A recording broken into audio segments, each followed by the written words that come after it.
G'day guys, thank you for tuning in to another episode for notanalog.com. Today I'm looking at the Contour Roam, or Contour Roam, depending on which nationality you are. I sound a little French then. Now this camera is not your regular point and shoot camera that you would take with you on holidays. This really is the camera for when you're in more extreme situations. Now I used it on a mountain bike ride that I recently went on, and you can check out the video. I'll make sure I link it up over here. You need to watch that to see what the footage is like of this, because today I'm just going to show you what the camera looks like, because in my video, which is down there, you wouldn't actually see the camera. So this one records in full 1080p, has a 170-degree viewing angle, so it's really wide. You really do tend to get a whole lot of the picture. Now, in saying that, because it is wide angle, the ends of the video do tend to bow a little bit, but that's what wide angle does. You know, the benefit is far better than that small negative point. Now, as an easy to use camera, oh my god, so easy. Flick this switch forward and you start recording. You'll see the red lights on. I know I'm recording footage. Flick it back and I've stopped recording. So easy. You've also given a button on the back to do the laser alignment as well. So you push that button, you can make sure that you're shooting straight. If you have the camera mounted on an angle, no problem, you can just turn the lens. Now you'll see at the front that there is some markings on there, so you know whether it's turned straight or not, and that's a simple way of using it.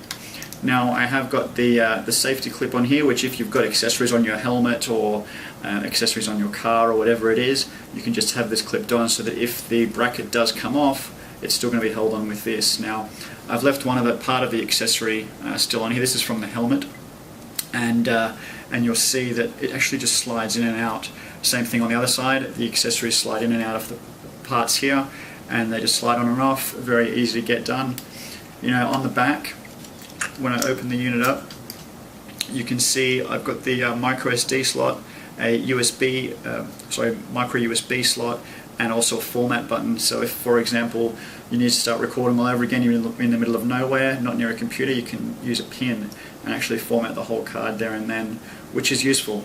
Now, this one did have an 8 gig card on it. I was easily able to get around an hour of footage just on 720p, which is really still very good quality. What you see in the video is 720p, so make sure you check that out and pay attention to it. You really notice the colors, you really notice the sort of depth that you do get from this sort of camera. You can take still shots on this, 5 megapixel stills.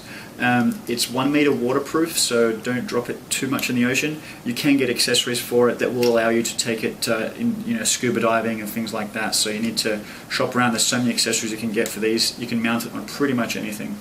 It takes up to a 32 gig card on the inside. Records in .mov format, so I didn't have any problems importing into editing software and actually making changes to the footage. Now, what you do see in the video I posted, I didn't edit the video content at all. I shortened clips and things like that, but I didn't make any adjustments to colors or anything like that. So it's raw footage, I promise you. There is a microphone in the front. Now I did put music over my video just because the sound wasn't important when I was going for a bike ride. I didn't make a lot of noise when I ride. There wasn't a lot of noise going on in the bush. It was just really windy because I was, going full pelt in the bush. So, that's something to keep in mind as well. Is, this camera is not for interviews. It's not for, capturing a family holiday. It's for those moments when you can't hold the camera. You're doing something a little different, and you just wanted to capture it for memories. And that's really what it is great for. It's quite light too, only weighs 142 grams, so when it is strapped onto your head, on the side, or wherever it is, it doesn't feel like you're carrying it around. You almost forget about it most of the time. I had it mounted on handlebars, I had it mounted on rear spokes of the bike, on my helmet, and it was always just never an issue. Mounting these accessories are just so simple to use. I think it's a great product.